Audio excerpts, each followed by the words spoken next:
Hello, everybody. Welcome back to another podcast. It is Sunday morning for Jamie and I.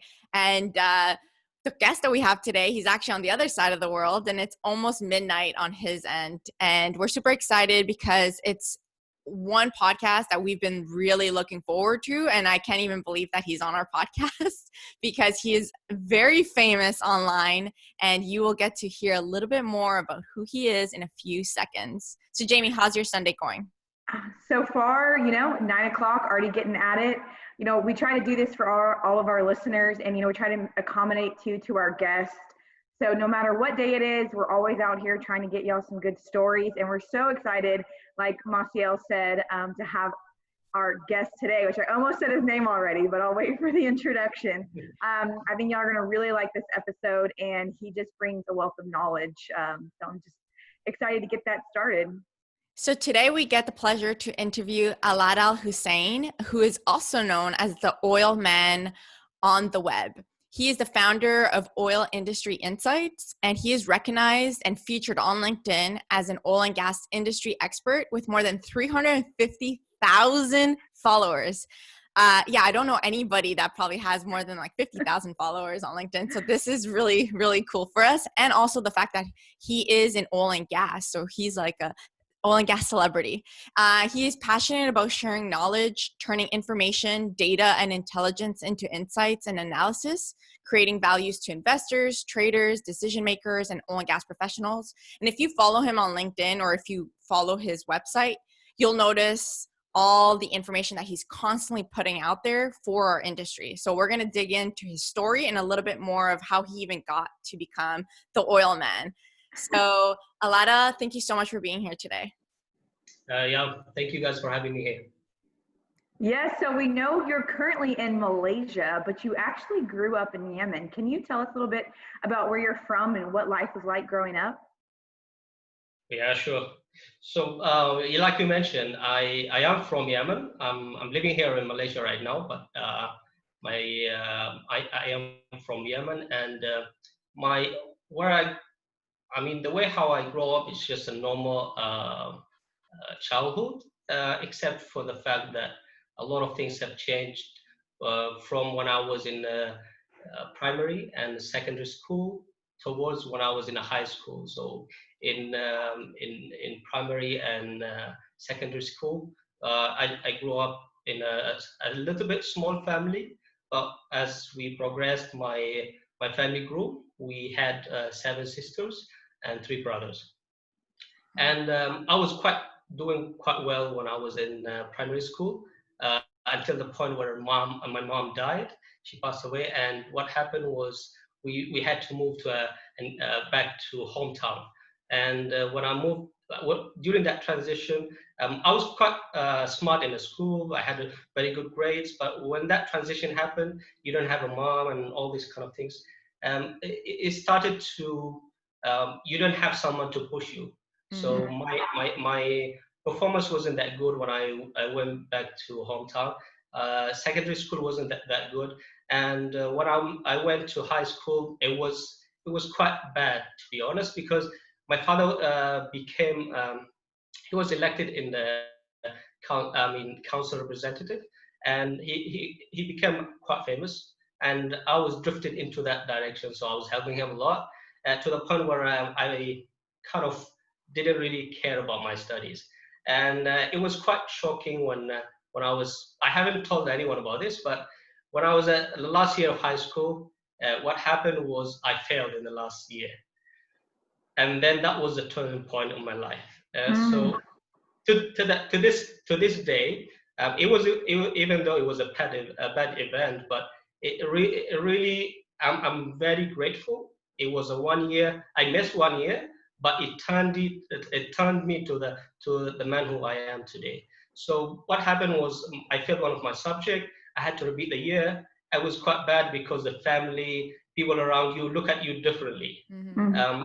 Even though I was doing very well in my primary and secondary a little bit, but then that point when you fail, you realize one thing, that despite that you were doing very well, at the last few years, I wasn't focused. I didn't have a goal. And that was the key. So I took a few months away, and I just dig deeper into a lot of what I want to become, and I got that burning desire to really go back and make it happen. And I did well. I did well. So I went back. I spent 1 year, studied very well, and I achieved a very high pointer, 95.7. It was very high, and I got a scholarship from the government. And to this day, I still remember that as it was a big lesson for me that if you're not focused, you're gonna lose it. You need to be focused. You need to set goals, and that's what you achieve. So what I did that I received a scholarship, and uh, I was offered the opportunity to go a few countries. I found Malaysia as the perfect opportunity. I didn't find what I wanted to study, which is petroleum engineering, but I was given an opportunity from the government to study certain subjects, so I just took IT, which is computer science. Wow. Well, there's so much in just the beginning of this episode. First of all, we're really sorry about your mom, but from your story, it shows that it's helped you become who you are today. And I think a lot of the success of several people come from hardships and challenges. And if you wouldn't have had maybe all of these bad things in life, you would never be where you are today, which is a way better place than maybe if things wouldn't have happened the way they do. And we spoke about this when we got laid off, both Jamie and I, in the past of our challenges in our career. And it was the best thing that happened to both of us. But in those moments, it's the worst thing in the world. But it's led us to be where we are today because of, like you said, those really horrible years. And it's crazy to think that you failed high school, your last year of high school. You applied yourself because you woke up and you're like, I need goals. And then you won a scholarship. Like, what a change, So when you got the scholarship, when we first spoke, you mentioned it was an IT related, and you didn't really have a choice. They're going to pay for school, so you might as well go. So what happened in your first semester? And then how did you go to the dean and ask to switch to petroleum? Yeah, so when I had the options, like I told you, I just selected the IT because I knew that the university that offered the IT also it has a subject of petroleum engineering. So I said, fine, I'll go there, and when I arrive, I'll change. Even though they told me that a very slim chance of you changing, but I'll take the chance. And when I came here to Malaysia here, I studied the English foundation. During that time, I went directly to the Dean of Petroleum Engineering faculty. And I told him that, I said I want to meet him. And they told me why. I said, I want to change. They said, you selected this. I said, it wasn't me. It was the government. And I said, okay, then you have, and then they saw my grades, his secretary. So she saw my grades. Chemistry was 100 full marks, mathematics, all. So they allowed me to go and see him. And then he said, why do you want to change? I said, I want to study petroleum. He said, what about IT? It's also a subject. I said, I don't want. If you let me study there, I'll spend 4 years, but I don't like it. And he said, show me your grades. I showed him my grades. And one thing, all my grades were very good, except the mathematics, I think it was 85. And he said, oh, but you're not 90. I said, yeah, but it was just that small difference. He said, okay, fine, then I'll allow you. And then I went, he said, but you have to make sure that the dean of the IT faculty also accept this. So I went to him, and he was very straightforward. I said, I met with the dean of petroleum. He said that if I can convince you to let me go, then he can accept me. He said, then you go. And then right away I changed, and it was perfect. I mean, I spent 4 years. I did enjoy petroleum engineering. It came out of passion, like I said, and I did well in my. I mean, first semester wasn't perfectly good. I got a GPA, I think it was 3.2, but I remembered what happened with me in the high school when I said, because the first semester was a transition for me. Everything in English. I never studied anything in English, so Wow. I took it as a transition. So I said, okay, fine. First semester is fine. Let's go to the second semester, and I managed to get 3.95 in the second semester out of 4. And the whole 7th semester, I was dean list, and I graduated from petroleum engineering with an honor, and I received Alumni Excellence Award and various awards. So I mean, throughout the years, I realized that I made right decisions along the way. And every time I end that period, I realized that it was right, because all the things that I've done, the achievement, it would just, you can't do that if you're not in the right direction. Mm-hmm. That's what happened during my university time. What I love about your story, and it's been repeated in just the last three, questions that we've asked you, is you persevered over every failure that you had. So you had a failure, but then what you did is you used it to your advantage, and then you learned from it. And then you even see it with the time when you went into petroleum. Like your first semester, you might not have made the best grades, which I think 3.2 is actually still pretty good, but you like overcome that, and you like got practically almost a 4.0. That's really amazing. And I'm just honored that you're even on here just telling us about this. I think this is going to inspire a lot of people. And I think this leads right into right when you got out of college. I believe you started with Schlumberger, and it was a short, and because they ended up moving out of the area, I believe. Yeah. And then what ended up happening is you immersed yourself into oil and gas research, which ultimately made you become who you are today. Can you tell us a little bit about that? Yeah, so back in 2014, I graduated, and I mean, the downturn just started end of 2014. So our graduation, we didn't really realize it was bad. Till we started 2015, it was really bad, and we realized that because I went back home, there was no job. Somebody was laying off like crazy, leaving the country. So I was just left with a few months of work there, but nothing else, and nowhere to go. So I just thought about it for a few months. I took my time, and at that time, I think it's also a process that I called at that time. I put a list for myself. It was a self-evaluation and self-reflection. I did very well in my university. I held various positions in the SPE. I attended conferences outside. I used my own money to travel to China, to Indonesia, everywhere. Attend SPE conferences. I wasn't just a student. I was working with SPE throughout from year 1 to year 4 in the university, holding various positions, arranging workshop conferences and so on. That gave me a lot of knowledge, plus a lot of skills that I gained along the way. So when I didn't get a job and I was there unemployed for some time, I just had that time that I need to look at what I want to be. And right there, I realized that I just want to be in the oil and gas industry. That was my passion. What was the way to stay in that industry? Because if you don't have the job, you can't stay there. So there is no job, find something else. What I found was I want to become someone that everybody in the industry look for. And I wrote it down, and I had a book at that time. I still keep the book until today, and it had all my plans, how I want to go. And at that time, I think I put my goal when I started. It was my target that to be in LinkedIn, but I didn't really aim to go as I reached it. My target was to reach 100,000 followers, and I put the plan. But I needed to start somewhere. I built my website. So when I built my website under my name, and I started writing. But before I do that, what happened was I needed to see what are my strengths. I realized that I'm good at writing, critical thinking. I can think. I can just look at data, and I don't follow what everybody says. I like to take the data. I don't read the news. I take the data from its sources, and I analyze, and I look at it, and I reach to my own conclusion, and I share it with people. And that is how I eventually built a system whereby I used to publish oil industry. It's a commentary about oil price every week.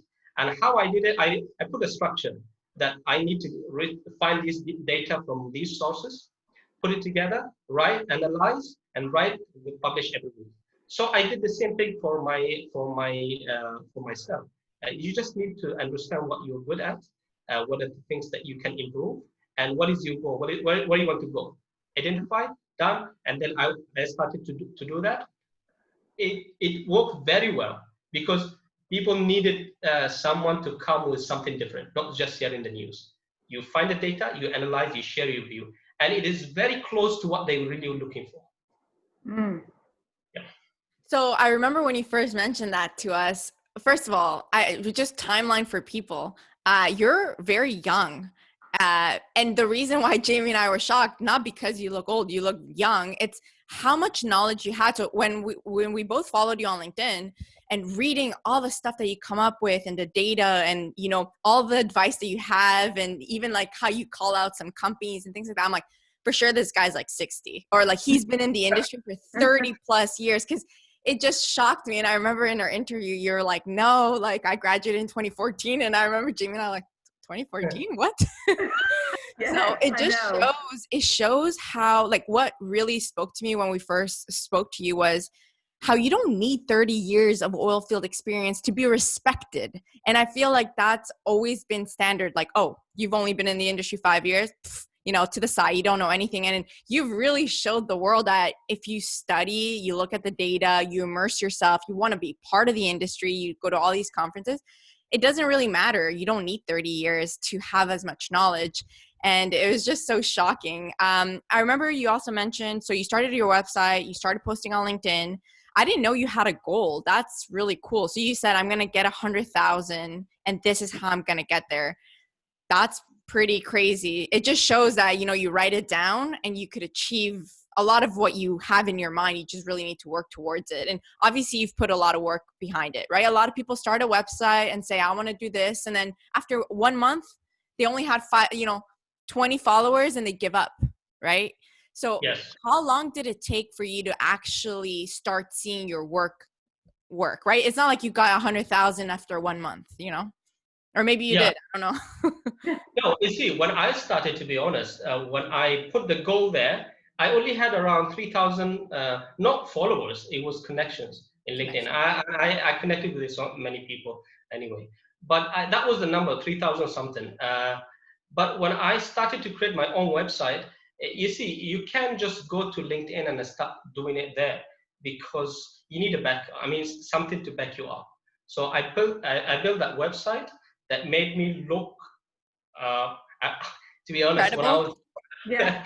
when I built that website, I was just 1 year out of college, you know, and I had to just I had to spend like 7 months or 6 months, I think, to just because I built it my own.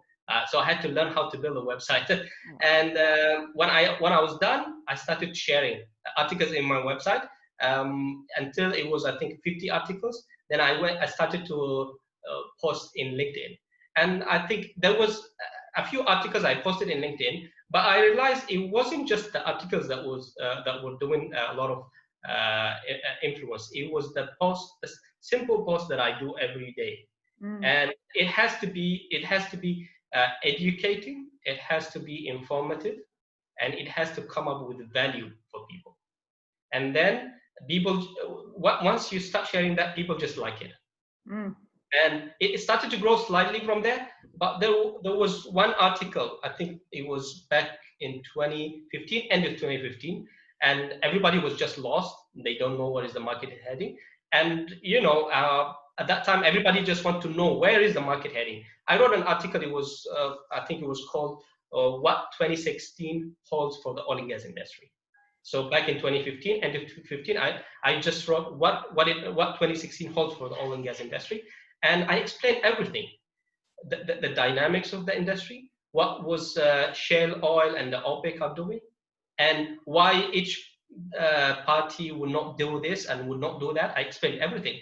Where is the price going? And I said the range. I think I remember it was between 35, the lowest, and 60 is the highest. And it didn't go beyond that. It went down to 36 and it went up to 55. So it was just in the range. When I posted that article in Oil Pro, a few guys experienced 50, 60 years. They said, oh, you're wrong. You can't just have a range.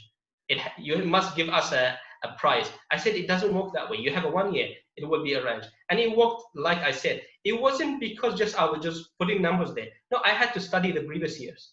Back in the 80s, 90s, what happened, how did it move, and all these kind of things. And you need to look at parameters, the outlooks, the supply and demand, OPEC. You're dealing with OPEC. These guys there, they just decide this today that, oh, we want to do this. And they just go and announce price either go up or down. So you're dealing with people, word of mouth. Mm-hmm. So you need you need to look at various parameters. So that was the first article that really got LinkedIn attention. It got SPE attention, Society of Petroleum Engineers. They shared it, and when they did that, so many people liked it, and they started reading. And they see the key here was it wasn't the article; it was the people who interacted with the article. Have high-profile people, CEOs, CFOs. When they like, comment, great, very nice article, great analysis, that create value. I mean, it adds credibility. Credibility. If I was writing bullshit, everybody will comment. They will attack me right away. And you guys saw what happened was with one of the oil field services. Yeah, we want to talk about that. We're gonna bring that up in a later question. Yes, we will go to that. But if you write something that is not right, people will take you down. So yeah, I do a lot of work behind what I write. I don't write things out of emotion. Yeah. No, I have to have a reason behind it. It has to be true facts based on numbers. I don't just write things there because of the likes. No. Well, this makes complete sense to why LinkedIn reached out to you to be the industry expert. So it wasn't too long after that they reached out for you to basically give you that title, which I believe you said within like days you ended up getting tons of followers because you were dabbed as the industry expert when it comes to oil and gas. And with that comes, a lot of pressure on, what you're writing next. And, we'll just go right into it. You ended up writing an article not too long ago that was regarding OFS companies, their service providers being too high on costs during the downturn. And you ended up getting a lot of backlash on this. And I know even Massiel and I, when we first read it, we were like, what? We're making no money. Like, where is this comment even coming from? I don't know how many comments it ended up getting in the end. But, people were mad. Yeah. Yeah. So what sparked that to write that post, and how did you end up, overcoming, all of these comments that you got? Yeah. So I have to agree that that post was quite aggressive, I guess. But it is harsh on the oil service companies. But to be honest, they are not there alone. And we have to look at, when I put something, I look at the industry in general. The oil field service companies, I am one of them. We have a service company here. We offer services, and we get a lot of requests from operators, cut your costs, reduce, do this. We can meet when we can, and when we can't, we say no. That's as simple as that. So when I put it out there, I said operators need to pressure these guys, drive the prices down, and that's the normal thing. I mean, in the industry, operators will just ask you, I need you to reduce your price. If you have a margin, if you can reduce, you go ahead and do it. If you can, you just say can't. As simple as that. So when I put it there, I said there is still a way to reduce, which I think is true. And I think the industry going forward, I think I'll talk about it even in the last, at the end, when about what will happen in 2021. So the oil and gas, oil field service providers, they need to reduce a little bit in the prices as much as they can, because at the end of the day, we're looking at the low price. We will not see a 70, 80 anymore anytime soon. You may not believe it now.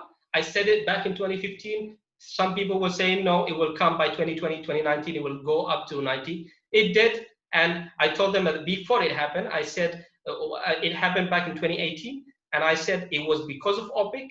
They drove the price artificially to go to 80. They wanted it to go there. And before it collapsed, I put my analysis there. I said it will go down in a very bad way. And it did. And it went back down basically to 40. So when you try to drive the price up, it has to go down. There is no way for it to go above 70 anyway. So when we look at this, and with the pandemic and all these problems around us, renewables, the pressure from renewables and the policies and all these things, you can't expect oil price to go above 50, 60. No, there is no way. So to make profit, not for service companies, we have to look at the operators. You need the price. They need the oil price to be between 35 to let's say 50. And that is the range where everybody has to make profit at that level. Mm-hmm. So operators have to make profit. How can they do that when service providers put a lot of, the cost is still high. So everybody have to work together. Operators, they have to optimize their operation. They have to reduce, to improve their efficiency. They have to cut costs, and which they are doing right now. They are laying off. They're cutting costs everywhere. They're doing it. They're doing the part. Service provider, they have to do their part, because end of the day, this is an industry. It's not about me. It's not about you. It's not about the operators. Yes, they were spending a lot of money. We were suffering. That's fine. But now going forward, it cannot be you and me. It is all of us. And the price will be in a range 35 to 50, and that everybody have to make profit at that level. So service provider had to drive the prices down to a level. Because you see, the problem with service providers, they got used to the 2010, 2014. Prices were crazy high. Because you see, I saw a lot of numbers. It comes to me. I get a lot of numbers from big companies. I get a lot of numbers from consultants. They're still looking at what 2,500 per day USD. It's crazy. It doesn't work that way. And no. And what we see, what I do, I always have to test their limits. I drive them down, and they accept. So that is why I came up with that conclusion. I understand that it is different from one place to another, but the whole industry, the difference can't be that much. Competition in your place in the US is quite high, but I still believe that everybody can just go to, we all have to meet at the target, because end of the day, it's just about the industry. It's not about us making money. If we want to make money, you can go to another industry. There are so many other industries that is still making money. Well, we go there. Yeah, no, I definitely understand what you mean in terms of stop thinking about just yourself on the service side, just yourself on the operator side. We all need to meet somewhere in the balance in the middle where we can both survive and just keep our industry moving forward, right? I understand that side. So that was a big post that, a lot of people were commenting, going back and forth. You mentioned that there was also another one that went pretty viral that you would consider, the most viral one. And it was, how did I find my passion in oil and gas? And did it really matter? Can you just give us a quick summary about what it was about and why so many people resonated with it? Yeah, so I think I shared that post, that article anyway. It was back in 2015, I think, and or 16. But the thing about that article was I just summarized what I've been through from after graduation to selecting my passion, which is only it's the same way that I explained to you, just looking around, checking in the web, which profession that looked nice to me, that I really imagine myself, I want to be that person.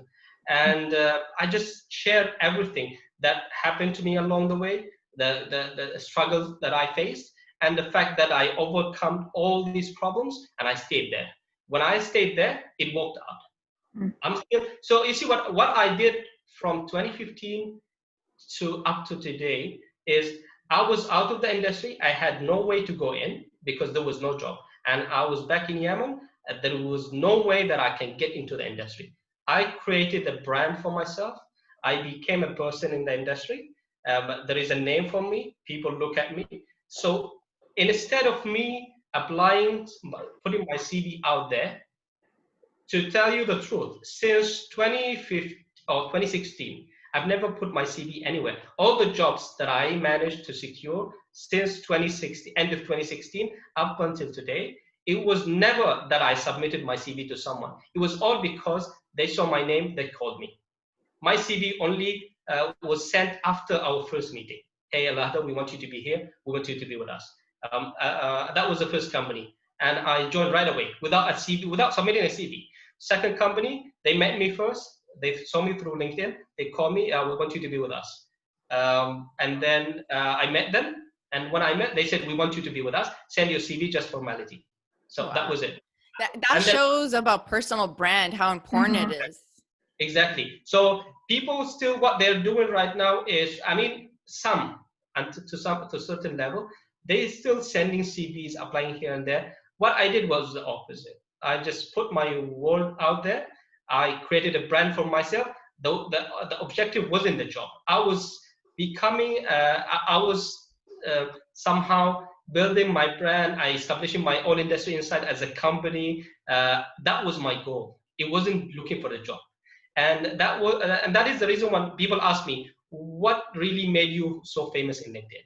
So I always tell them, because I see so many people doing it. When they lose their job, they just go to LinkedIn, find your Yep. profile, and then try to share. And then once they get a job, you never see them there at all. What I did was totally different.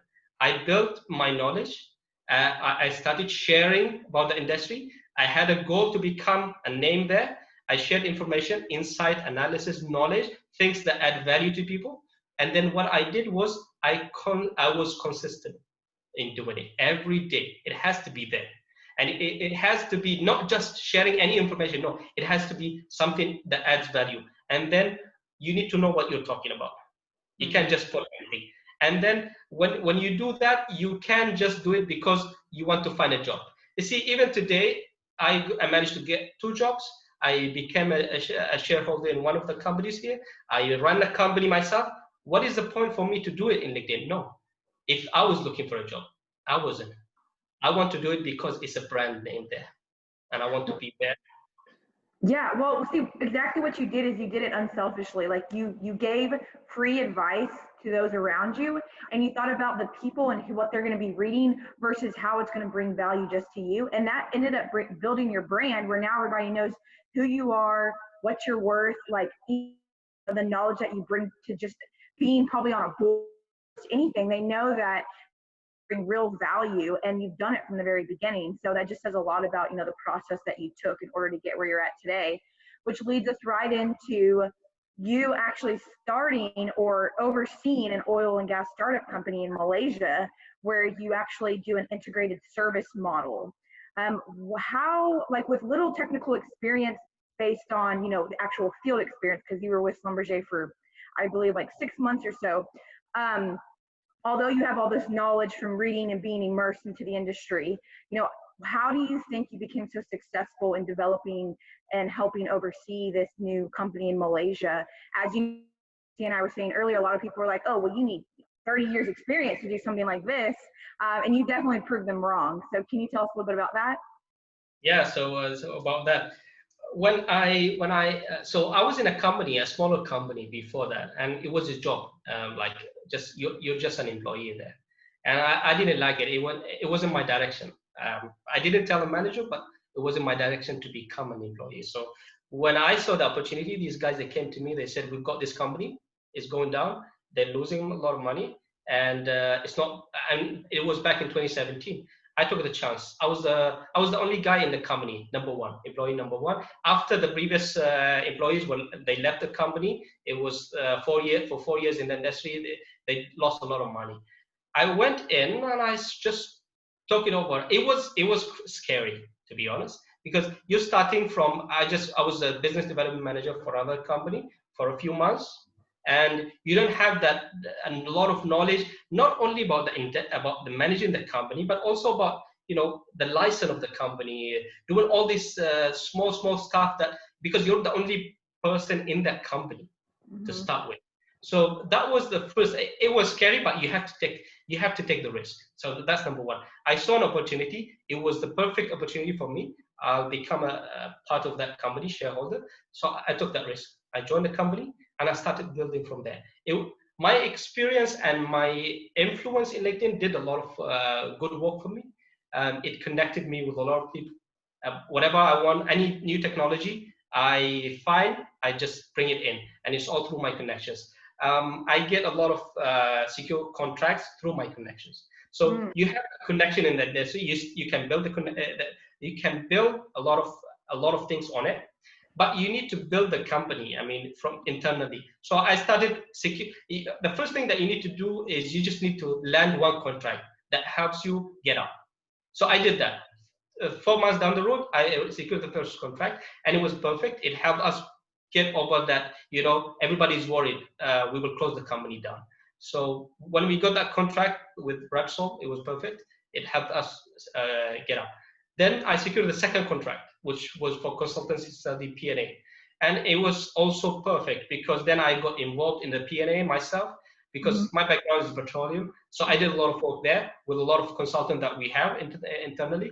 And it was a learning experience. 1 year down the road, I know a lot of things about it, and we did a lot of work there.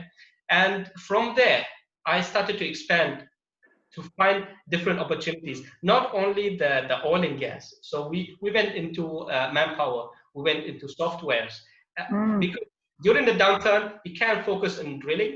We had a lot of products from drilling with our partners from outside, from Norway and UK, but it wasn't working because downturn, nobody just focused on Nobody's drilling. doing it. Yeah. So that was the time when I knew a lot of things about the industry, how it works. When there is a downturn, what is good, what is bad, what are the things that are still working, what are the things that are not.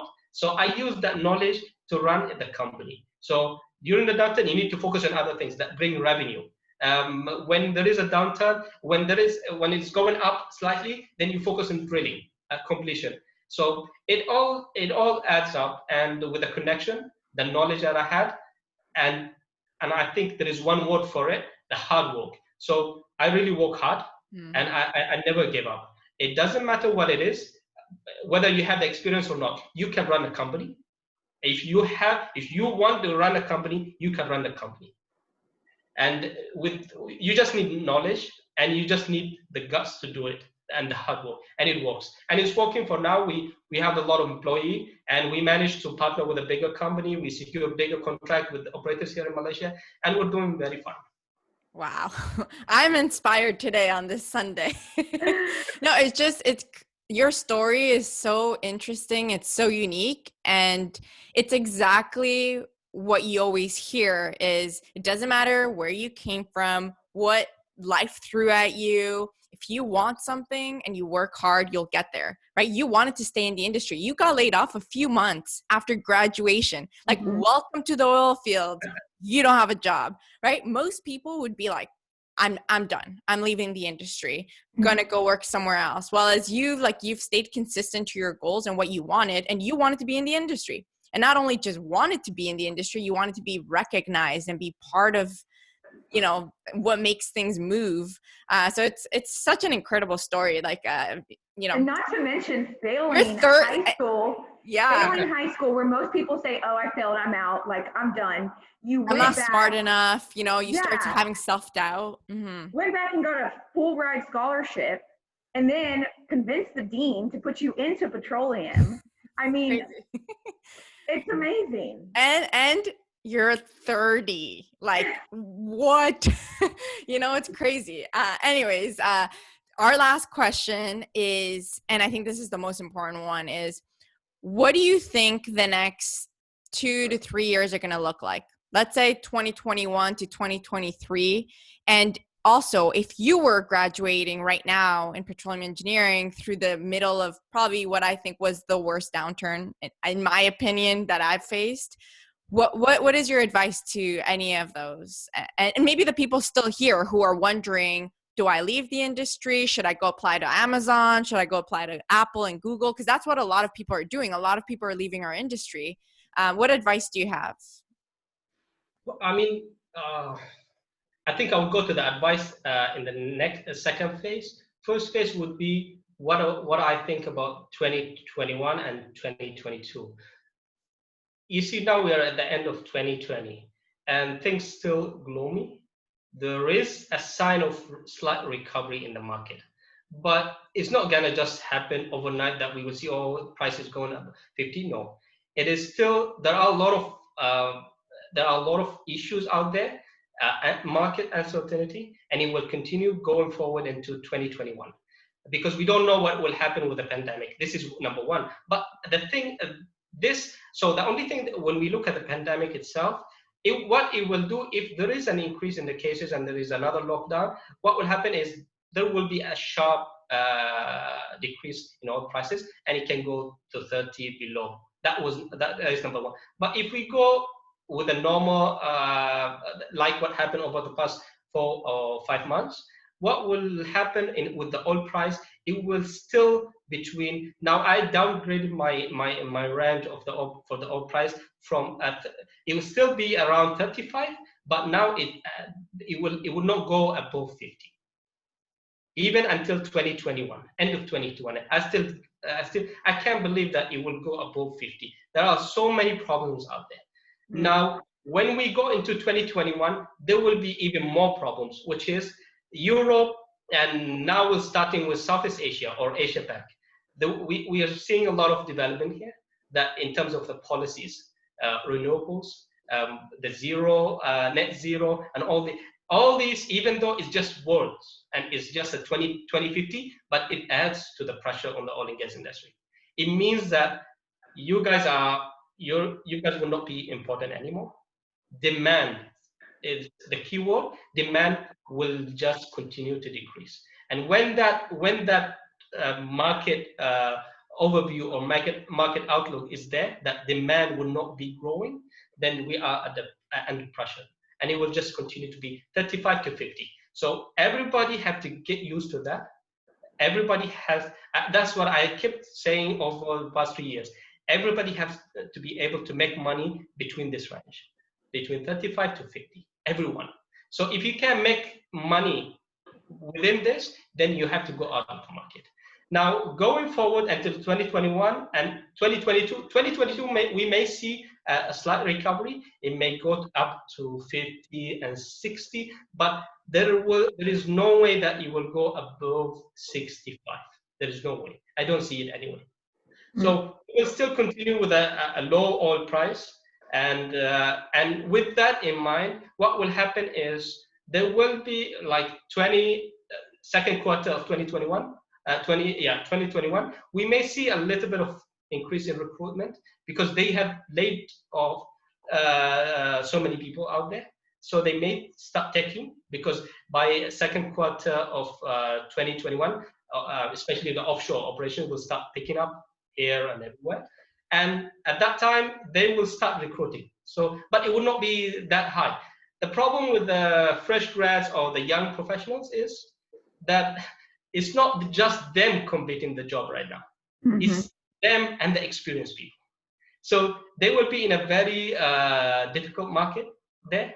They have to compete with somebody with a 15 to between 5 to 10 years experience. And these guys, they have already known what is the salaries range and everything. They are dropping the rates. And for you, unless it is a smaller oil field service company, then they may take younger guys. They want to grow. They don't have a lot of money. But Schlumberger, Halliburton, Baker, they're laying off like crazy this year. And we don't see any recruitment activities going in end of the year until the second quarter. The second quarter I expect to see, but it will be very difficult for everyone out there. So my advice now, the second part of it is my advice. It's the same thing what that happened to me. If you think that the oil and gas industry is your passion, if you think that you have to be in this industry, then you have to take the risk. It may be a 1 year or 2 years. I spent 2 years in my life just building my brand and my platform, my website, and I didn't get any source of money. I borrowed money from my dad. I spent from here and there. I struggled, but I did it, and here I am doing what I like.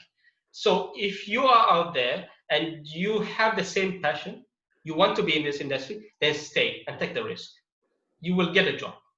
But the thing is, you can't just stay and do nothing. You have to do the same thing that I did.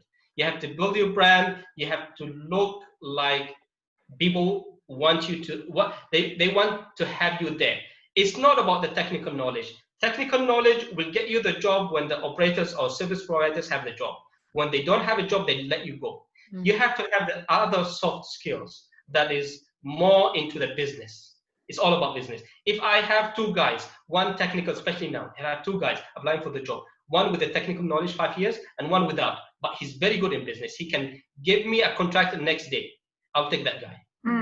We all want to create, a business to make profit, right? So I will take the technical guys when I have the job. When I have secured a contract, I'll hire the technical guys. They will do the job, and that's how I'm doing it right now. We do the business, we secure the contract, we hire the technical guys, they have the knowledge, do the job, we oversee. But when we don't have that contract in hand, we need people who create opportunities.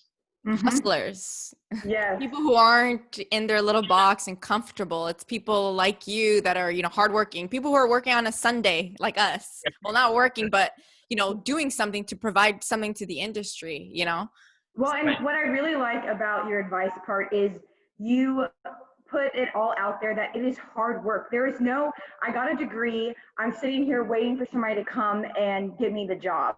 You have got to put yourself out there, especially in a market where, like you said, there's so many people have been laid off. Chevron and multiple companies just last week had a ton of layoffs. And so you're competing against these guys that have been in the field, been in the office, have the technical knowledge. But, if you come in with the soft skills, like you said, if you have the gift of gab, you can bring people into the conversation, you can connect with people. That brings a lot of value that you can't teach somebody. So it's finding those things that you're passionate about and bringing that out to help and support the company while building your brand. And that was like perfect advice, especially in this day and age where people think that they're entitled to the position because of what their paper says on their Yeah. diploma. So thank you so much for coming on. Thank you so much for giving such great information, advice, and then your story. We didn't know about your mom passing in the beginning. Thank you for sharing that on the podcast. And just I think so many people are going to be inspired, especially those who maybe failed recently, and they're like, okay, well, just because I failed, it doesn't mean it's the end for me. So thank you Definitely. again for taking the time to speak with us today, because I'm pretty sure it's midnight where you're at Yeah, right now. you need to go to bed. Yeah, thank you again so much. We really appreciate it. And I think we need to have a part 2 when we get into renewables and all the talk around that, because that's a huge part of things that you mention and post constantly about. So I think it'd be really Yeah. interesting to have that, because we don't really know many people in our industry who are constantly talking about the renewable side, right? We're all avoiding it. So yeah, definitely. So thank you so much. We're going to put down below in the notes and on the website where they can reach you, where they can go follow you, and your website and how to contact you. So, Sure. Thank you so much. It's been a pleasure talking to you. all right. Thank you.